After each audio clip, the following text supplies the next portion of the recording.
Welcome back to the Good Life podcast. I'm here with John, as always, and I want to say like your guys' specific titles, but I don't know how that goes. So I know that you're related to us, obviously. So I'm here, Davey and Sarah. Yes. So how are you? I'll let Davey explain it. Like, how am I related to you specifically, and John, or I guess? Well, your parents, Devin, your dad, and John's mom are my first cousins. Okay. So we grew up together in Wilmington. So we're, all the cousins are real close because we're in the church. So my grandfather and your dad are brothers.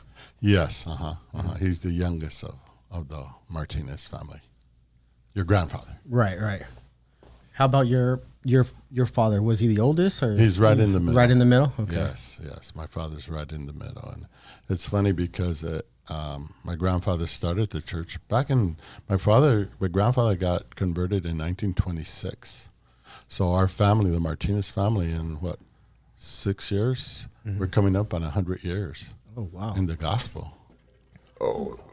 What did you do? I wasn't lying. Is that gonna fall? You think it's No, good? you're good. Yeah. He is saying, oh no.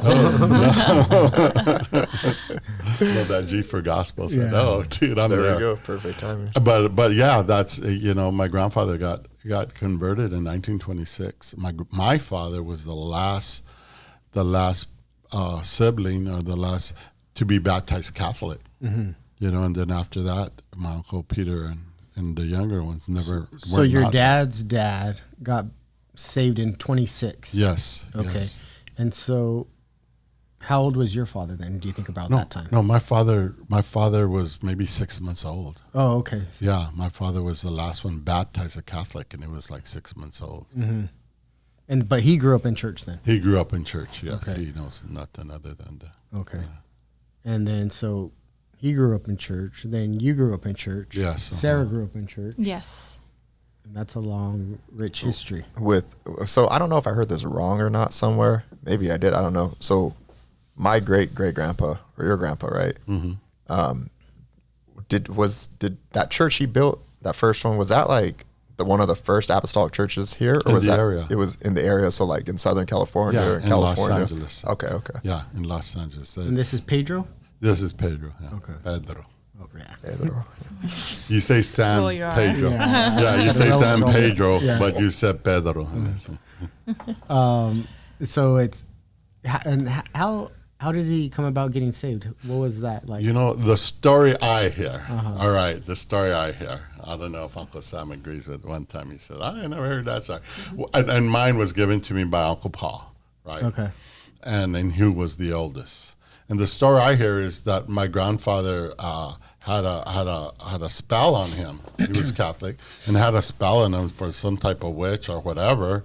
He was a gambler. My grandfather was a gambler, and he had a spell on him, and he had a full head of hair, just like my Uncle Sam. And I'm not having as full, but it's getting there. You know what I mean? And they told him, cut your hair, do all this stuff, and he's feeling all this oppression on him. Goes to the Catholic Church and tells the father there of the local church, "Hey, I'm feeling this, and it's telling me to kill my wife and my children. Help me. What do I do?" And he says, "We can't help you, but the Alleluias can help you. Go straight down Alameda and you'll find the Alleluias and the brother and Los Hermanos, and they can help you." And then my uncle Paul says that they went down, and he says it was raining. I don't know if he's at him, but I could barely see through the windshield wipers, and it's like one of those old time movies, right? And they get to Brother Nama, and he it changed his life. Started having Bible studies, and he gave his life to the Lord. My Uncle Sam pretty much told the same story to me. Yeah, so okay. it might be legit. Okay. Yeah. Good. So Brother Nava would be Brother Nava was the second president of the Apostolic Assembly, was the president that organized the assembly itself and brought it to everything that we know about it now. So was it a home church, or was it just a regular It was church? a home church. It was a home church first. There in Wilmington and Ruby Docks, right there was a barber shop. right? And my grandfather had a barber shop, a shoe shop, and showers. So men that come through the army, they would come and he'd give them a haircut, shine their boots, and they're able to clean up and stuff right there. Behind there was a house, right? And in that house, it was like, God, I remember it was like 3 feet off the ground, like back then, right? And in the living room there, they would have church. And I vaguely remember, but must have been a little kid or something. Or someone told me that down the street, my uncles and my family that are there worshiping the Lord, you could hear them stomping on the ground all through the street when they're in blessing, you know what I mean? And they're having a good time in the Lord, you know, and all up and down the street, that's what you would hear. You'd hear them stomping on the wood floors, you know. So Brother Nava was like the pastor of that? No, my grandfather started it. You know? Okay. Brother Nava was just the vehicle that converted my grandfather. Okay. So where did he find that church or that home? That's where he lived. He lived on that street. But where did he find those people that, hey, go over there and look for? That's at the Catholic Church, that's right? That's what the Catholic Church told him, go over there and find the Los Hermanos. And they're the only ones that could help you. Or where is that at? He was at the Catholic Church there on Al Street in Wilmington, and they told him to go to L.A. Oh, and he drove to L.A. Okay. And that's when he met the brothers and got the conversion and Bible studies and stuff like that. We don't got that here. You got to go to the expert level down the street. yes. Yeah. You know, so that's our holy sanctuary there, going back to Wilmington, and we go to Ruby Docks and pay our homage. Wow. Before I ask Sarah some questions, so like back then, because like now it's like this, but not as much. But I would assume back then a vast majority of Mexican people in Southern California were all Catholic. Oh, yes. Right. So like, was the church or the assembly or whatever it was back then? Was it just like really small? Were you guys just like a small group of Mexicans compared to the rest of them? By the time I came, my grandfather and his children paid the price for me. That's what I said.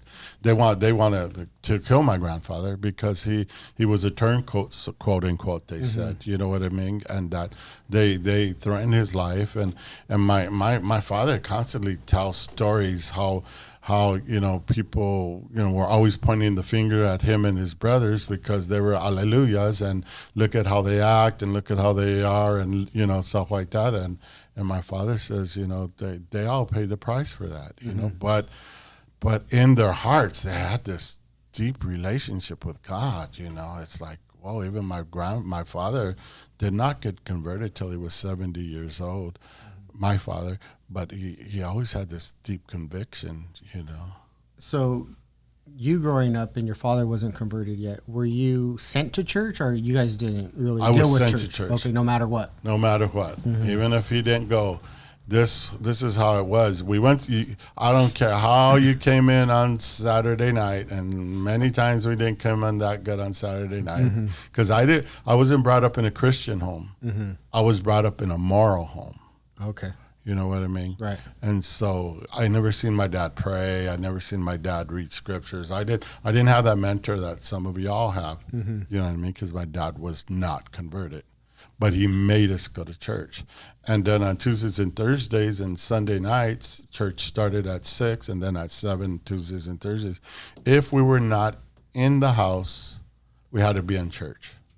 So, we used to run home to be in the house, you know what I mean? But that's how it is in my home. My dad was a moral man. He taught us morals. He taught us to, and my mother got converted, but my dad didn't convert until years later. So how old were you when you converted? I was 17. Okay. I was 17. I got converted in a youth camp. They invited me to a youth camp, and I went, and I got converted. And I knew it was time for me to give my life to the Lord. I had graduated and getting ready to go to university. So was your home church the one right in Wilmington? The one right there by my grandpa's house? Yes, that was our home church. That was everybody's, pretty much? That was everyone's. It was neat because all your cousins were there, you know what I mean? Everyone. So it was like a family affair, you know what I mean? You eat in the comedor and, you're with all families, you're with your cousins all the time. My best friends were my cousins. And so who pastored that church? My grandfather. Okay, so how long did he pastor for? Until he was 92 years old. Oh, wow. I didn't even know he lived that long. Yeah, he was 92. That's crazy.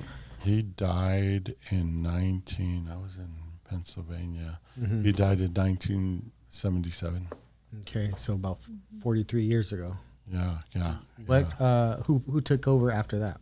Our brother Fred Carrillo. And then he's also related somehow, right? Or no? Not to Martinez's. Oh, not to us. Oh, that's on my That's grandmother's your side? grandma's side. Yeah, Okay, he's okay, related okay. to you guys. He's not related He's to not us. related to us. Okay. So Sarah, so Yes. you grew. You don't. Everything was already pretty much laid out before when you were born. So you just Right. grew up in the church. I just grew up in the church. Okay. So, and specifically the assembly, right? Yes. Okay. So I ask my dad questions like this all the time because I think it's different than growing up, I would assume, in like a non-denominational church. Yes. So how old were you when you actually started, like, I guess, conceptualizing like what God was and what Jesus did? You don't got to go super in depth, but like, I know that that's pretty like in-depth stuff to even think about when you're an adult. But when you're a kid and some of those services, there's so much thrown at you that's like a lot of substance. Mm-hmm. Did it make sense to you at all growing up? Was it when you were older you started going to it? Because church was just a normal thing for you, I would assume. Yeah. I think that growing up, it was just something that was part of my life. So I really didn't. It was like walking. Yeah. Something you So did is like going to it was school. just something like, that I did, going to school.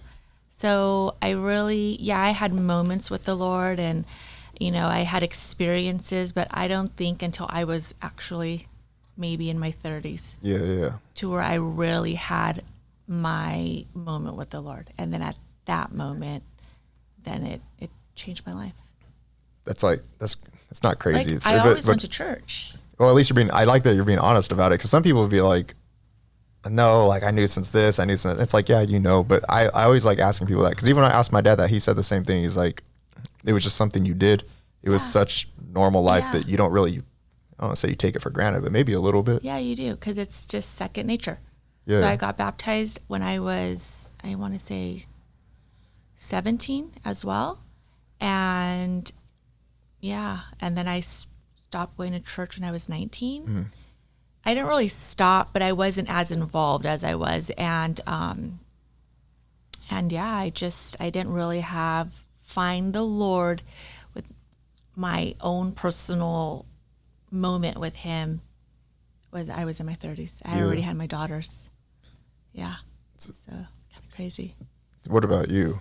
Oh, I feel this. I feel that there's young men that have a calling, they're kids, what I mean? And you see that, and you're just like, whoa, that young man has a calling, and they're kids, you know what I mean? And that's how I was, you know what I mean? I had a calling when I was a kid, and I knew, God, I remember, it was funny. I remember praying for an aunt that I did not like. Mm-hmm. And going to the altar, I'm a little kid, and saying, Lord, take away her sin and give them to me. You know what I mean? It's because I had this calling, you know what I mean? And it's like, okay, God, so, I'm never perfect, but I knew from a young age that, you know what? This was your life? This is my life. I love in the work of the Lord, and being a Christian, I love it. So how was it back then growing up in the assembly? Was it fun for you? I had so much fun. Sarah's face is like, it may have been different for me. Yeah, no, but I had so much fun because there was so much activities. It's not like it is now. You know what I mean? We had sectors and districts, and I was so involved. So it was like, we had going to, services almost every week. There was something to do. Right. You know what I mean? And then you had conventions, and I took advantage of the conventions. So I had fun in the assembly. And then I got to the point where I was a Bible quiz coordinator nationally, and then I became secretary of the youth. So I traveled and God, I people to this day, I'll walk into a church and like, I remember you. We had so much fun. Young people were good. We're not perfect, right. But you asked me, how was it? I had fun. Yeah, I was telling Devin, it was fun back then. You're in your late teens and you get to go to all these services sector, district. You get all dressed up. You go meet your friends. You hang out. For me, I had fun. How was it for you, Sarah? Did you get that part of it? Yeah, I did. Mm-hmm. I had fun. I did all of that stuff. I really wasn't a big camp person. That wasn't my thing. I didn't really like camp, but conventions were fun. Yeah. Services were fun. Yeah, I did. I think I was active until I was 19. And then after I turned 19, I stopped. But up until that, it was a lot of fun. But, I was different. So. You're different.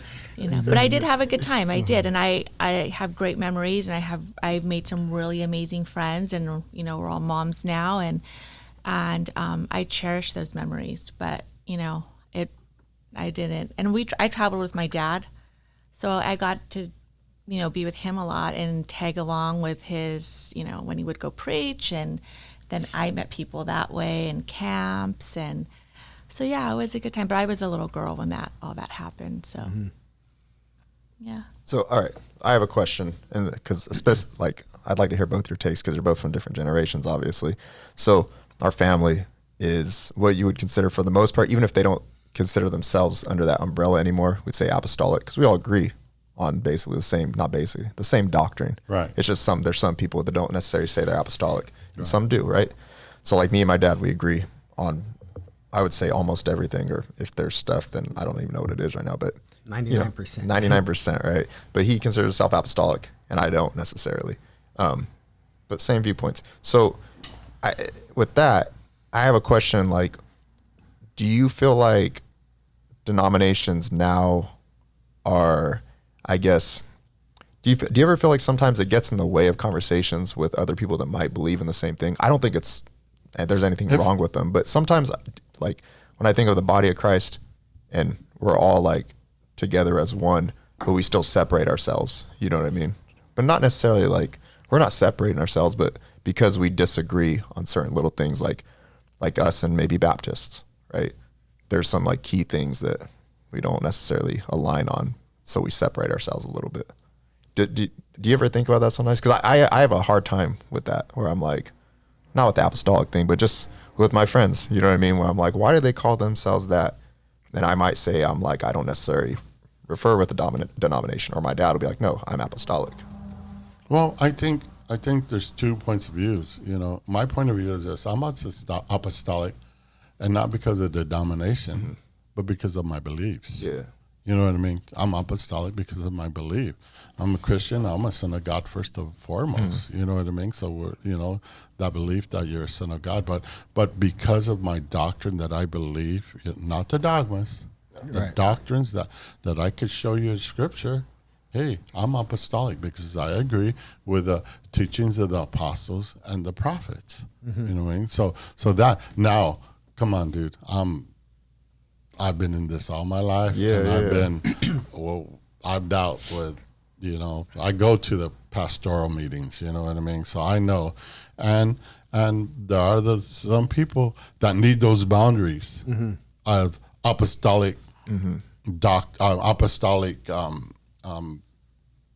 beliefs, not beliefs, that's the wrong word, of apostolic denomination. I know what you're saying, though. You know what I mean? And they need that. And God bless you. You know what I mean? If that's what's going to help you, help you get saved, so that by any means you keep that to yourself and you follow that. You know what I mean? Do I love the organization? Yes. Will I do my best to promote, not promote in the case of, to promote that it gets better? Yes, I do everything. Have I tried? Yes. Things I've tried have been implemented at the highest levels. You know what I mean? But I'm apostolic because of my belief. That's what I'm apostolic of. the oneness of Christ. You know what I mean? That Jesus Christ is God manifested in flesh. That's scriptural. You know what I mean? All those essential doctrines of the Bible, I believe. You know what I mean? Do I believe in holiness? Without holiness, you won't see God. But without peace with men, you won't see God. And you have to realize that's one scripture. You know, without peace with men and holiness, you will not see God. Sometimes we look at just holiness and we say, that's me and that's you. Then you don't have the peace. But, you know, it's all right. Because some people need those deep-rooted boundaries yeah. that keep them within, and that's okay with me. That's okay. If that's what's going to keep you saved, praise the Lord. You know what I mean? But whatever it comes, it has to be scriptural. What about you, Sarah? I agree with my dad. I mean, I'm not just saying that just so I don't have to answer Like the question. Ditto. It's not a ditto, but that's the way I view it too. I am a oneness Christian. I believe in oneness. I'm apostolic, like my dad said, because of our doctrine. Yeah. That's it. Now the other things I don't necessarily identify with. Sure. But I respect people's convictions. They're not my convictions. And, you know, my view is like, if it's not in the Bible, then the word is the last say, right? Right. If it's not there. So if it's not in the Bible, then, you know, I don't know what to tell you. Like those are your beliefs or convictions, but for me, it's different. But I do respect, you know, their beliefs. Like we attend my uncle's church, and they're apostolic. Where I go to apostolic church, and so, you know, when I'm there, I respect what they believe, because it's just out of respect. It's the way I was raised. It's the way I've raised my daughters. You know, so I do like abide by their, I don't want to call them rules, because they're not rules, but just the standards. They're standards, yeah. But I don't think that those are necessary for salvation. So, yeah, I'm definitely an apostolic in doctrine. So in my life, there was a time where I got a little bitter against where our family's from. Did that ever happen to you? Oh, absolutely. And the Lord convicted me. Uh-huh. So when my dad retired, I was a single mom for a lot of years. For how old, Dad? Like 17 years, 18 years. And so, and I always went to church with my dad. Like my dad said, it didn't matter what I was doing Saturday night. I was going to be in church on Sunday. And it was just something that, not even that my parents said you had to, because, you know, I was older. I was just something that I did. And so when my dad retired, I was like, this is my chance. I'm out of the assembly. Let's go. I'm gone. I'm done. My girls were 11 and 12 at the time. And I thought, I'm not going to put them through what I went through at that age, you know, because I raised them differently.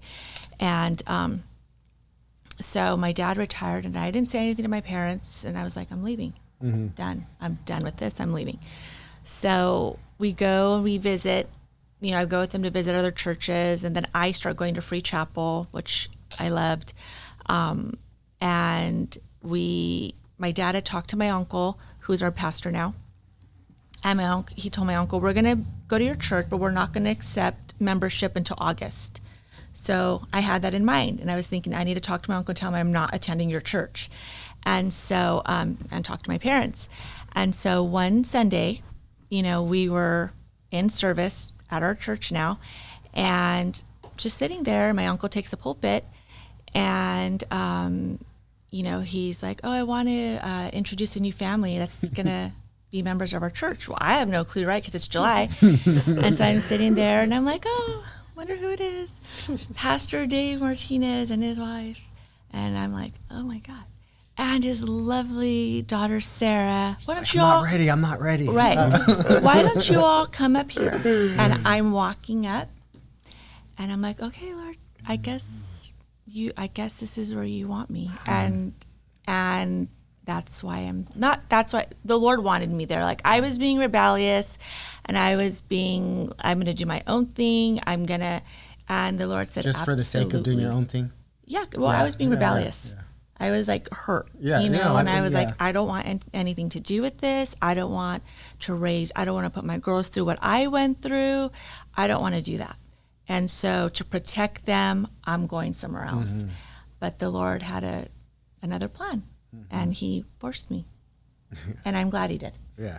Yeah, I'm glad he did. So it's when a you great say thing. I didn't want to raise my girls like this, what does that mean? Just there's too much pressure on you, Yeah, maybe, or no. the standards were a little. I bit, think or? the standards, there wasn't pressure on me. My parents never really put pressure on me.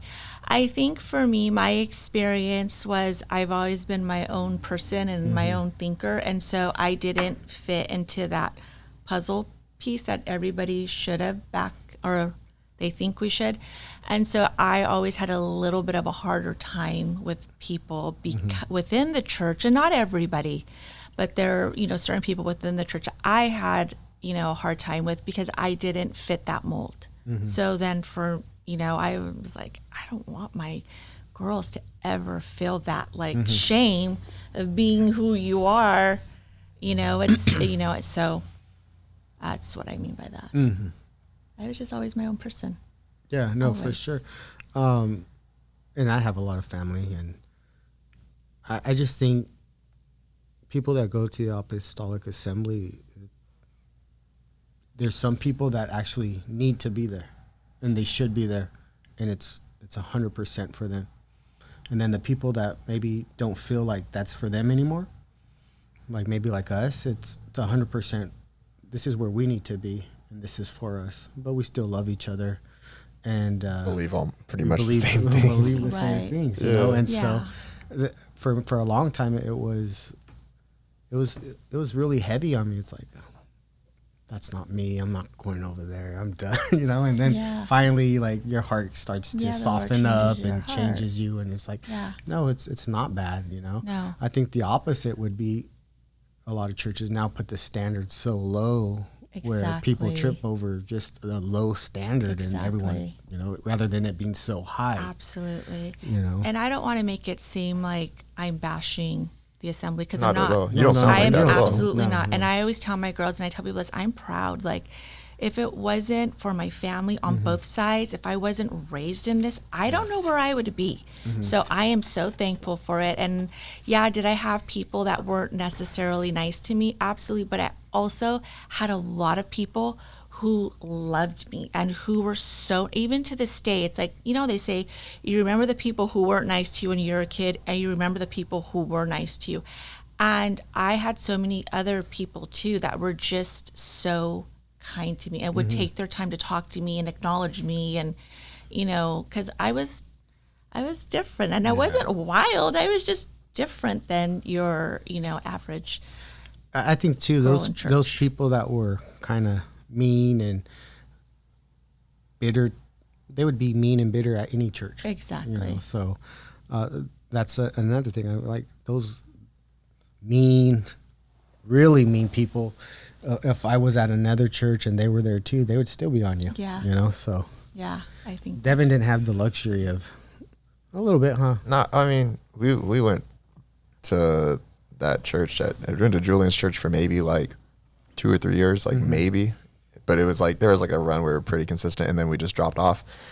So I didn't grow up like that, like the same way. Well, so like when we got in trouble, and if my dad was like, started like, I don't know, going in and telling me, what would your grandpa think of this or what? I don't know. There's always random times like that. Then like he would like get in that headspace a little bit. But I didn't grow up like that. So hearing you guys talk about this is always super interesting to me because like, again, I had that like 2 or 3 year run where like I remember going to church and people running the aisles and people wearing the you got that church, they had like the white things, the white robes for the choir and stuff choir. like that. Tunics. So I remember stuff like that, or people jumping on the pews and like, Yeah. you know what I mean? But yeah, I didn't grow up like that. So it's just like interesting thinking back because like, I don't know. There's times where like today, like when you're saying, you're like, I'm sorry, I'm a preacher. Like, you know what I mean? Even though like, again, I said earlier, like I don't necessarily like refer to myself as like apostolic, but when I hear people preach and I hear like, other pastors from the assembly preach, I'm like, yeah, that's what I like. You know what I mean? Or, people that are speaking really in the spirit. You know yeah. what I mean? That's what I was It's just like, gonna say. that's the whole thing, because it's in us. You know what I mean? It's like I tell my granddaughters, I'm sorry, but you're a priest because you were brought up in a house of priests and in the family of priests, and you have to be a priest. You know what I mean? And the priesthood has to take it on no matter what's happening. You know, and the brazen altar. That fire of the brazen altar had to be on 24 hours a day, and there had to be a priest at 3 o'clock in the morning making sure the fire was on, and at 6 o'clock in the morning making sure the fire was on. And I'm sorry, guys, but we come from a family of priests. You know what I mean? And I don't care what happens, we have to minister because that's our family. Let's talk about that right there. How many family members do you have throughout the assembly that are pastors, preachers? Not as many as like when my uncles were into it. You know what I mean? But there's a good number. There's still a good number. There's still a good number, and not only in the assembly. You know what I mean? We have family members that just are teachers or preachers or ministers or you know what I mean, and that's important, because it's like, it just, how can I say, it's just natural, you know what I mean? It's just natural to say, I was talking today, having church at home, man, I don't know, we have a good time, no? Yeah, we do. And it's just natural for us, I know people have church at home and they struggle, and so maybe one, or husband and wife, new converts, and really don't know how to praise and worship, but that's not us, because we know how to praise and worship. So I could praise and worship here, I could praise and worship at Compton, or I could praise and worship in my living room. And I'm not saying it's the same, but we could get up against that line. You know what I mean? We speak in tongues, and we would raise our hands, and we clap, and we say hallelujah, and we do that thing. Why? Because it's natural. It's a calling that we have in our life. And you could suppress the calling, you could suppress the fire, but that little flame is still in there. You know what I mean? And when the rubber meets the road, we're the ones that friends come to and say, "This is what I'm going through. Right? Can you help me?" And in our mind, we're like, "Dude, if you only knew," but I know how to help you. Yeah. One of my favorite churches to go to, it's hard to make it there, but I still try, is Pastor Aguilar's in Merced. One of my favorite churches to go to. I always like to hear him preach, Dave Hernandez. And so what, besides your home church, what is a favorite church you like to go visit? And give me 3 of your favorite preachers all time in the assembly. All time in the All assembly? time, yeah. But I have to say my favorite is my brother-in-law. I'm so sorry. He's my current pastor. But, man, that guy could preach. Yeah, And his name is again? Philip Salazar. A man of integrity, a humble man that loves the Lord. I go to Older prayer. or younger? He's younger than me. I go to prayer at 5 a.m. He's there lighting the fire. You know what I mean? But he's my favorite. So He's number my 1 favorite. all time. Who's number 2? Number 2. You too, Sarah. Number 2 has to be Brother Willie Mendoza. Really? Yeah, my mentor.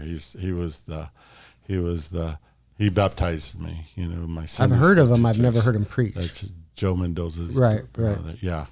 Oh yeah. He wore these glasses that were thick, right?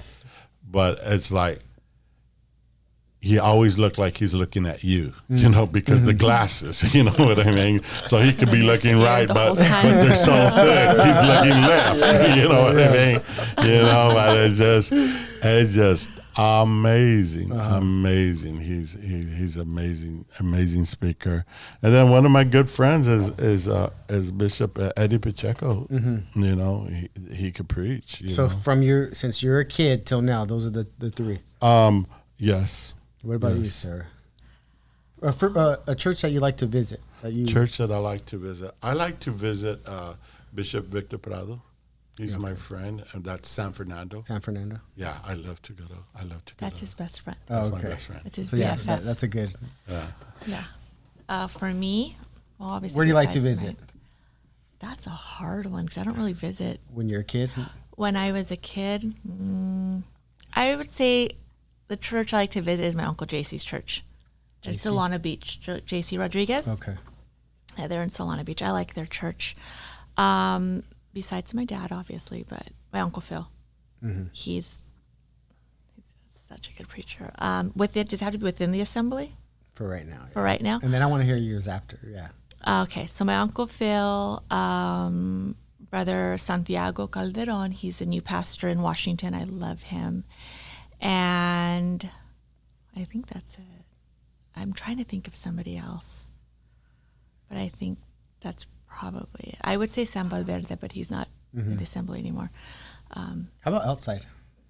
Outside, Pastor Tony Suarez, Jensen Franklin, and San Valverde. That's a good Tony list. That's a good Suarez list. is on fire for Jesus. I love to hear him preach. How about you? Oh, Outside. outside, David Jeremiah. Oh, really? Oh, Yeah, man. He's a good teacher. E- Yeah. Every He's a good Sunday, teacher. every Sunday. I have his CDs. I'm in recording, and Dr. David Jeremiah just he teaches me. He teaches me a lot.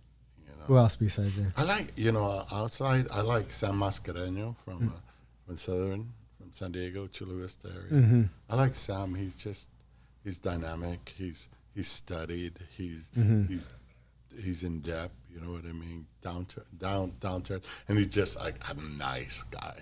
Brother Sam's a nice guy. So. How about UPC preachers? Who do you got when you were growing up? Oh, when I was growing up, he's not UPC now, but everyone. Mark Hanby. Oh, yeah. Oh my God. Yeah, that guy's When he was amazing. on it. Yeah, when he's he was amazing. on it. Yeah. Golly, it's like, don't kill my pigs, and spiritual usury. Yeah. Oh my God, spiritual usury. got a ton of his tapes still. Yeah. And then Anthony Mangum, of course. Oh, yeah. Anthony Mangum, old twos for new problems. You know what I mean? That's a message, I never heard that one. Yeah. Old twos for new problems. Anthony Mangum, he was tremendous. And then Pew, Pew's always was good. So those are my favorite. But of course, everyone liked Mark Hanby. Oh, yeah. But what I used to like, you say outside, I never heard him preach, but if you look in my library, I have about 20 volumes of Spurgeon's preachings. You know what I mean? I just love to read Spurgeon's preachings. Really? And I could hear preachers, I'm like, wait a minute, Mark Hanby. That was Spurgeon's. One time Mark Hanby preached the message, the horse fly has two daughters. It's about the leech, right? And I'm like, oh, what a preaching. Then one time I'm reading my Spurgeon book, I'm like, wait a minute, this is Spurgeon's. But we all still, don't get me wrong, we still from the Lord, especially. We all say, oh yeah, what a wonderful preaching. Well, that's God's, not yours. You know what I mean? So, but yeah. It's Spurgeon. Spurgeon is my man. Read it. Read Spurgeon's sermons. Really? That's, if you're a preacher, that's what they call in the Christian world the Prince of Preachers. Yeah, the Prince of Preachers. Yeah. Yeah, Spurgeon's good. I was looking at the time. We're wrapping it up pretty soon in a few more minutes. Unless you want to keep going over. I really a couple more minutes. But so you're telling me that you pastored for 22 years. For 22 now years. You've been retired from pastoring for how long? For 7 years. How's that going? Good. I said like this, my in talking to my wife, one godly woman, you know what I mean? We talked before we took the pastorship, and I told her I don't think I'm a pastor all my life. You know what I mean? I had a great job. I still have a great job, and I'm a pastor all my life. And The Lord's going to tell us when. In about 20 years, I start telling her, hey, it's almost time. It's almost time. And about the Christmas before we retired, I called my children in and it says, hey, we're retiring this year. And that was it, you know, and we walked out of there, you know, and people say, no lloramos, no más aguantamos, you know. He says, we're sad to see you go, you know, but I knew it was time, you know what I mean? And people would say, oh, you should quit your job and dedicate. No, because I'm not going to be here all my life, you know what I mean? There's a work for me to do. I did the work, and then I love the people. And you tell me, you know, what I miss most, I miss the people. What I miss less, I miss the pastoral office. Because they say, Pastor, can we talk to you in the office? Oh, darn. You know what I mean? Or, you know what, I need to talk to you in the office. Come on. You know what I mean? And those aren't the time. So now you have a lot more time, I would imagine, on your. Oh, on your yes, plate. yes. I study, I prepare, I have my Bible studies. I've always written, I write, you know, so I have all my stuff, you know what I mean? And I still have my job, you know, so,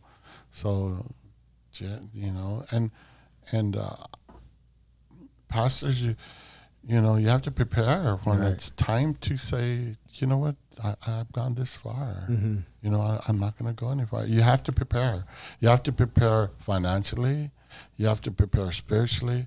You have to prepare emotionally. That's why some pastors can't give it up, because I think emotionally they don't know what to do. Right. And I say this, a pastor that retires, the ultimate thing you want to do is to be a good member somewhere. Because pastors know what bad members are. Right. Be a good member wherever you go. I'm trying to be the best member that Hosanna Apostolic has. I want to be a good member. How about for you, sir? How's it? His retirement? Better? Same? You don't think nothing's changed? No, yeah, obviously it's changed, right? Because they're not pastoring anymore. I'm happy for them. I love that when service is over, we could just leave. And we have plans to go out to eat, and then Sarah, we got to talk to brother and sister, and I'm like, oh man, I have to pay for my own lunch today. I didn't put this in my budget. But no, I love it. They deserve it. They worked hard, and you know, like my dad wasn't dedicated. Not you were dedicated, but in the sense that like he was, you know, he had a job. So I'm happy for them. And, you know, I hear a lot of pastors' kids, it wasn't my experience, but, you know, oh, it's hard being a pastor's kid. It wasn't like that. My dad made time for us. We went on vacations. We felt, you know, loved by the church. You know, you have, you know, members here and there, but for the most part, everybody was so kind to us. My dad, I wasn't the sports person or kid in our family. My brother, my sister were. My dad coached them. I mean, so I never felt like I didn't have my parents and I missed out, that my dad just, you know, put us off to the side for the church. That was not my life experience. So when it was time for them, I was sad because I missed the brothers, but at the same time, I was like, it is time to go. Like, I'm ready. We're ready to move on. And so I felt worse for the brothers than I did for my parents leaving, because I knew it was time and I knew it was the Lord's will. So it's been great. Were you disappointed that he didn't leave the church to you when he? Oh yes. Oh, I was so disappointed. Mila was my middle one. Mila, she asked me the other day, Dad, when you retire, could I take it over? I can see that. She's so cute. I was like, well, we'll talk about that. No, it was a good thing. It was hard that day that he, you know, retired. It was hard, and then I felt a little protective of my mom and my dad after, like, people were posting on Facebook, and I'm just like, relax, let them, you know, let's let them do this in peace, you know. but it's been good. Yeah, Yeah. because my grandfather, what does he have? How many years is he? 50 something? 55 at least. 55? It was just 55 not that long ago. 69, he took it over. So it's 50. Yeah. 50, Because then 50, he just 55? Celebrate 50 years last year. Was it 50 or was, okay, yeah. It's Then. something 50. Yeah, that's a long time to That's a long pastor. time. And Oh. it looks like he's going to hold on until Yeah, he he's wants ready. to hold on. He wants to Yeah, hold on. and but that's his livelihood. Yeah. Everything about him, that guy just lives and breathes it. And but you could tell that it's taking a toll on their body. You know, they're tired. My grandma's tired, and it'd be nice for them to retire pretty soon. I know my grandma wants to. Oh, yeah, yeah. she's ready. Yeah. She's ready. Well, my grandpa was last year. I'm gonna retire this year. Then he's like, "Psych," you know, to my grandma. Hey, he might surprise you though. You never know. He might surprise everyone and just decide Yeah, that it's his time. yeah, no, for sure. You have anything, Devin? Yeah, maybe we can end on it, but this is obviously a question that has a little bit more depth. Maybe I'm going to use this as a place to ask this for myself in like maybe a selfish way, but also other people are probably thinking this too, right? So you seem pretty level-headed and secure with your retirement, right? And then even going into it, it seems like for you, it was very like apparent. You're like, this is just, I'm called for it, right? So there's certain things that myself and other people, when they're trying to figure out, I guess, their place in ministry, how they're going to serve, whatever it may be, that maybe they're like, okay, like I know I'm equipped with these skills, I could do that. But then there's other things that you might pray about and be like, am I running away from this, or am I really called to this? Am I not? You know what I mean? So what's the advice you would give to someone like myself or someone else listening that maybe they come from a lineage of people that, or a bunch of pastors or whatever? Did you feel like you knew exactly what you were supposed to do right when you got that calling? Or what advice would you give to somebody? Yeah, I knew exactly what I could, but that's not everybody. Yeah. You know what I mean? That's not everybody. Everyone has different callings for this ministry, and that's what the body of Christ is. We're all members of this body, and we all have different callings, and not one calling is more important than the other calling. And it's up to the pastor to say, hey, you know what? If you're not here, I'm not here. You know what I mean? If you don't do it, I can't do it. You know what I mean? You are here for me. You know what I mean? It's hard for the pastor. So as a pastor, it's like my insecurities is that I feel like this. The best man for the job is me. And it's like I had to learn, like, you know what? You can't control everything. Because when you try to control everything, things are you're not gonna be able to do it. So it's up to you to build up workers in your church, and it's up to me as a member now to try to get the vision of the pastor and say, how can I help my pastor complete the vision that the Lord has given to him? And a really quick example, within our church, we run the strategy of Jesus.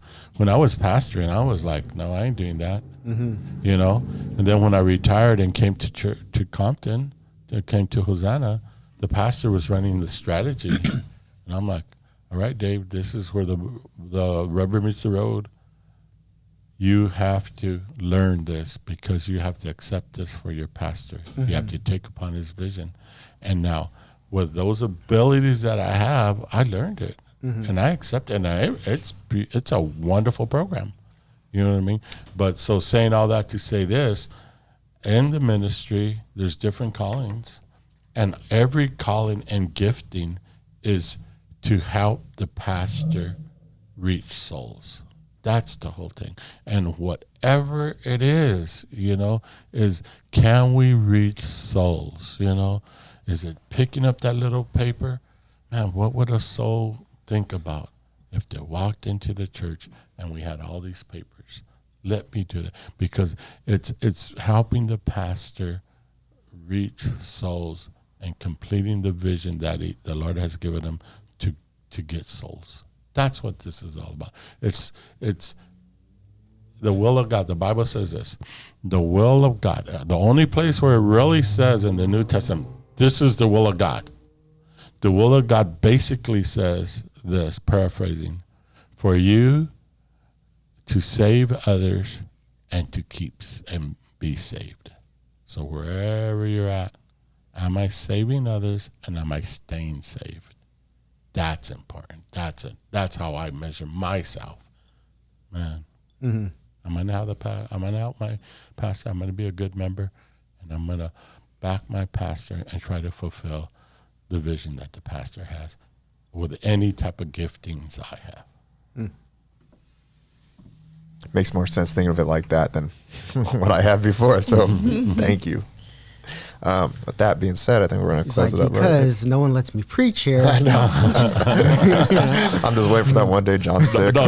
You know what is funny? When I was a young minister in the Church of Wilmington, one of the younger deacons come to me. He says, Brother David, I think I should preach more. I think we should all preach more. I says, you know what?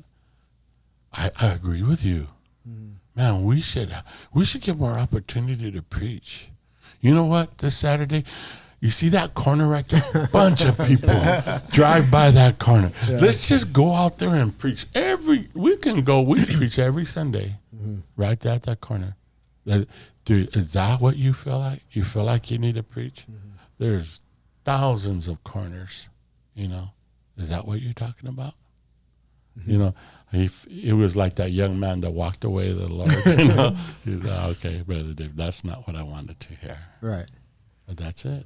You want to preach? There's corners. Preach it. Devin, how long you been Baptist now? Like 4 months, 5 months? I don't even think that. He's really. That's awesome. Really, June. Yeah. Wow. Congratulations. Yeah. We were baptizing his sister-in-law. And you know how you have to do that one more call. Yeah. Is there anybody else? See, that's apostolic, brother. They don't even go there. Yeah. And Devin's like, I will take the challenge. Praise the Lord. No, I was like the only one there other than like the little kids that hadn't been. So I was like, it was at my house. This is John, and I got to back my cousin. You know what I mean? And I got, I'll do it. I guess so. Eternal life, whatever. Yeah. I felt they weren't, but I felt like everyone was like looking, turning their head slightly. I was getting the corner of everyone's We're all eyes. surprised. We're also like, oh. No. You're like that cowboy with all the Indians shooting arrows up.